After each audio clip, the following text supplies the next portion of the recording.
My favorite Black transitional phrases, not to be confused with the etc. phrases, because y'all was mixing some of them. Okay, so boom. That tells me immediately lock in. Stop what you're doing. If you're doing the dishes, throw them on the ground. I don't care. Okay, so boom.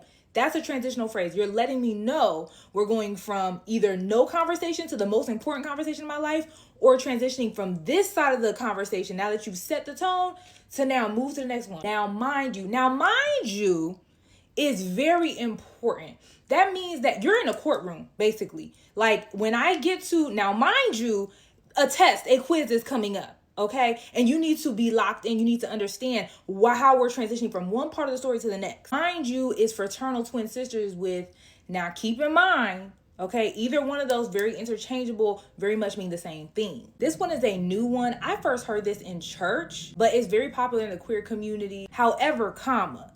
Now, this is a very polite way of saying, I have already set this up. I've already told you the story. However, pay attention over here, right? And the comma is to give you time to gather yourself, to put all the pieces together to the story that I'm telling you. Very clean, simple, classic. Now, fast forward. So now there's been a transition of time. We have time travel when the now fast forward comes into play. Now you can also combine now fast forward with a little bit like I bet. So now fast forward. Now I bet me, like when I do this, so we've closed this chapter. We're going to time travel. And now we're going to show up in another point in time so we can continue the story, so we can put all of this together. Me personally, I'm a now mind you. The bigger the inflection in my mind you, that is how serious and how much you need to lock in. Now, mind you, those are different scenarios. Comment your favorite one in the comments and tell me where you're from, because the transitional phrases might be different in your part of the world.